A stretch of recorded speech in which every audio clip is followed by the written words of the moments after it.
This time in Basics for Beginners, we're taking a look at an intro to typography.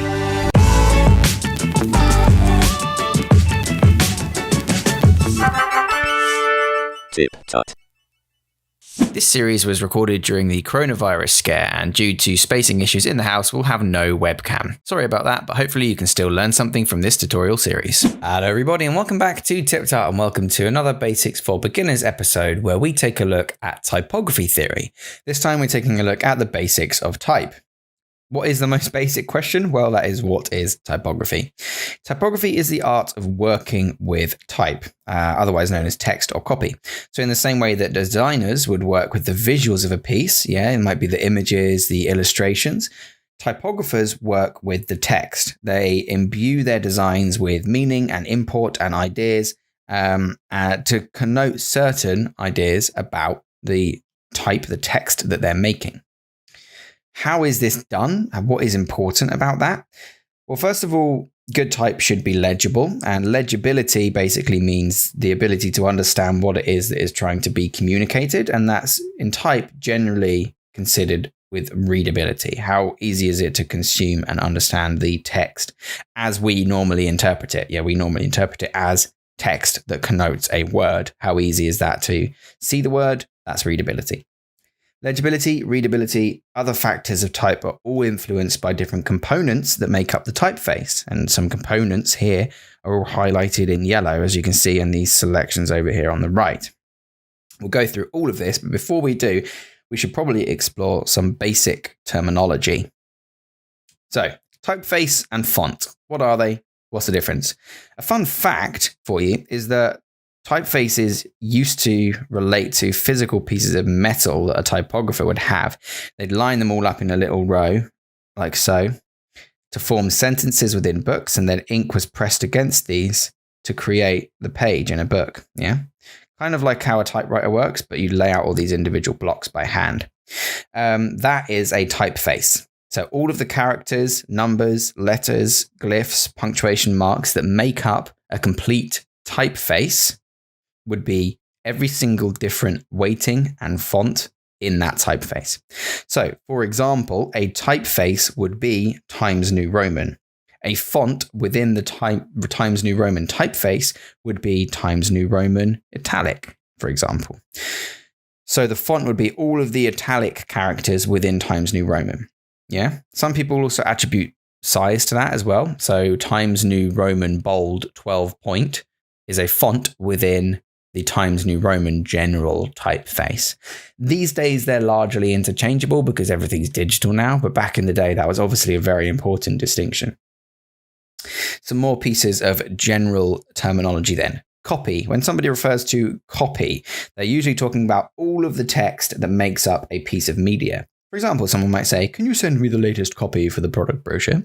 And that would mean every single piece of text in there that makes up the entire document.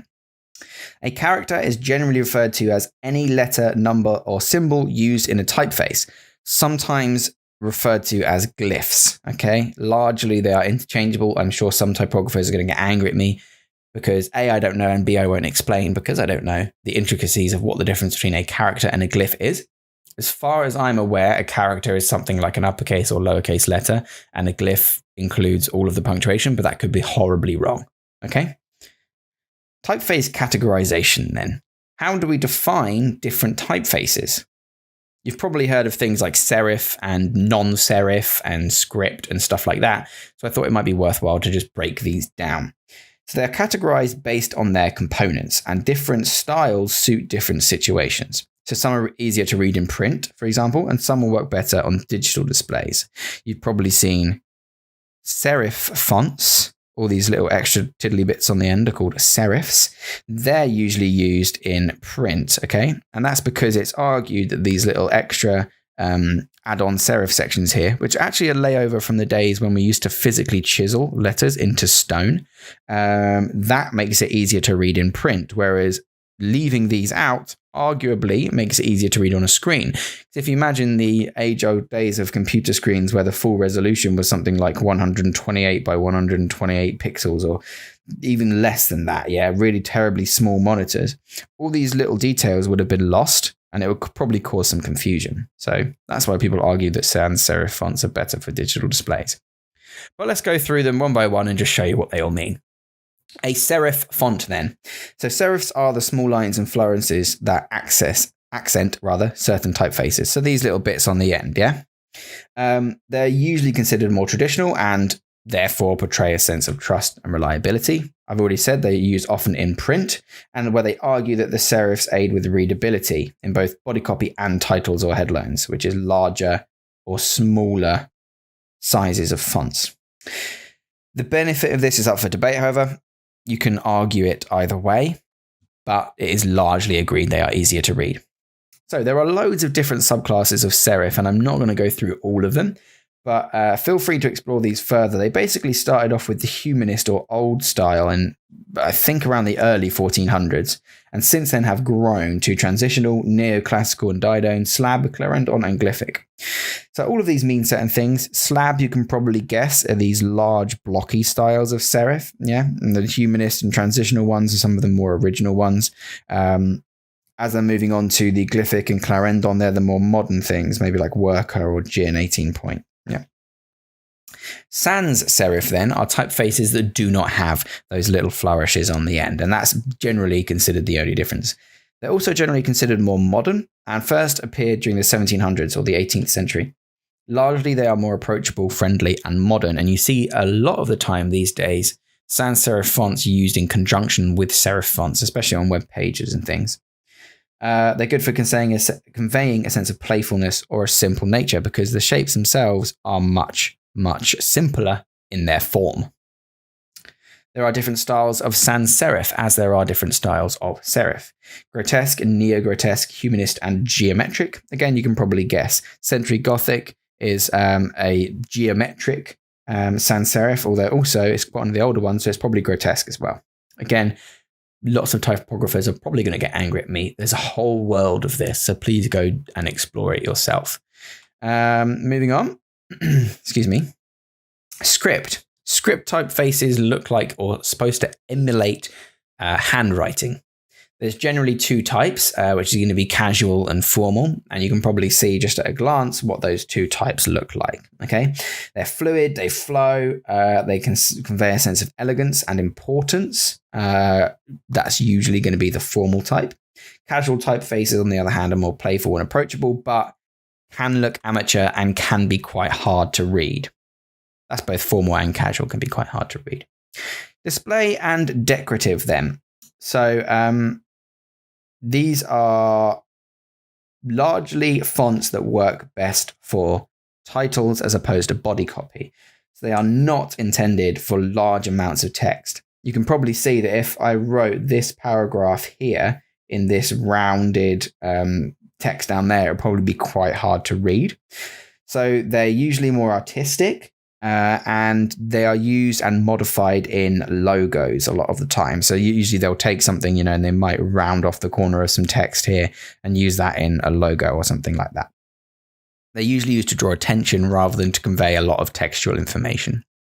Monospaced are a particular type of font that each character has the same width. So you'll obviously find that in a lot of cases, actually I can just use this paragraph as an example, the A here is much, much wider than the I here, yeah? And the same if you draw it in your handwriting, you'll probably notice that the A is much wider than the I because it's just a line, yeah?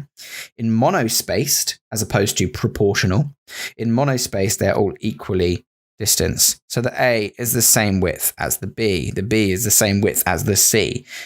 This had a lot of popularity in early computer work because, again, it was easier to read on a lower resolution screen, and therefore they do remind people of the olden times and do look a bit dated. But if you want to convey a particular thing, like, I don't know, the sense of a typewriter, you could use a monospaced font.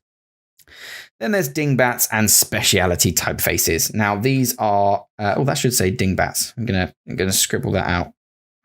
Didn't change that. Dingbat. Dingbat typefaces are usually useless apart from their intended purpose. A lot of the times, for example, a web designer might create a font that they can type out different shapes based on characters within the typeface. So you might see an icon that looks like a person in a circle, and then there might be an icon that looks like an open book. Yeah. Now, designers could load each of these icons in as individual image files, or they could install a single font on a website and have all of these at a very easily accessible way. Yeah. Wingdings is an example. Yeah. They are very limited and usually created to suit a specific task. So let's talk about font variations. You probably know these, yeah? Bold, italic, etc. I won't spend too long on this, but there are probably a couple that you might not know or that you might want to explore a little bit further. So there's condensed, narrow, extended, etc. And you can combine them as well. You can have bold, italic, as well as just bold. So regular fonts are the basic version of the font with no additions or variations. And here we have Helvetica Neue as an example. Bold fonts are thicker in weight. And they are used for emphasis. There are several weights when you make a font. Usually it's sort of 400. The class of weight is 400 for regular and 700 for bold. But there's a sliding scale all the way up. And typographers usually just select points on this sliding scale that they can class as regular, bold, etc. Newer fonts that are called variable fonts don't actually have these defined sections. They just have the slider, and designers can choose at any point along that slider that they want to extend like the weight of a font. There can even be sliders now for width. So you might have a H like this, and then that's on the low end of the slider. But then you could also have a H on the high end of the slider, and it controls the width of that font as well. These are really cool. They're starting to come out. They've been around for ages, but nobody actually liked them because they were too complicated. And now in the past couple of years, they're making a resurgence, which is quite nice.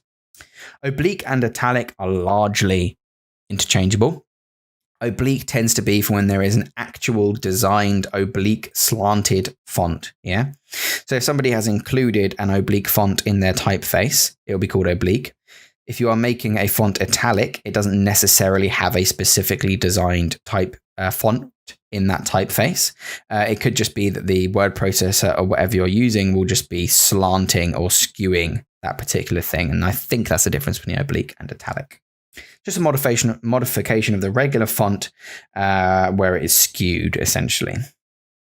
Small caps are fonts that use all uppercase letters, but they have the height of a lowercase letter.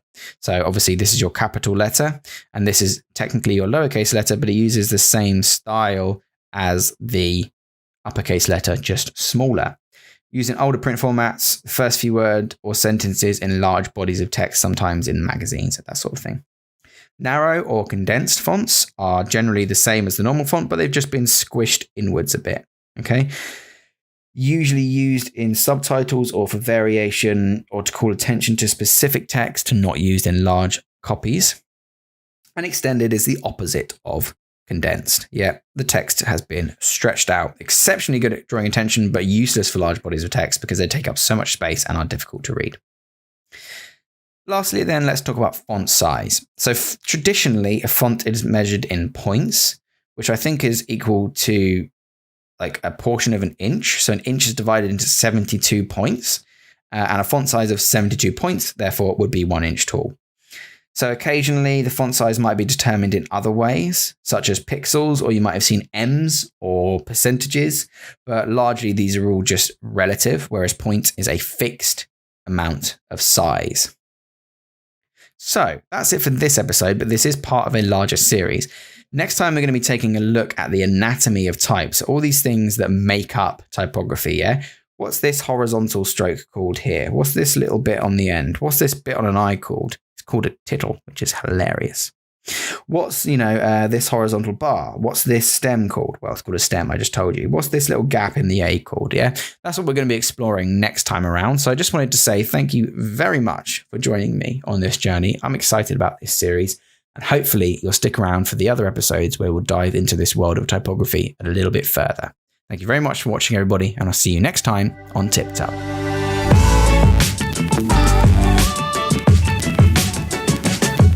Remember to subscribe for more tips, tricks, and tutorials. Thanks for watching.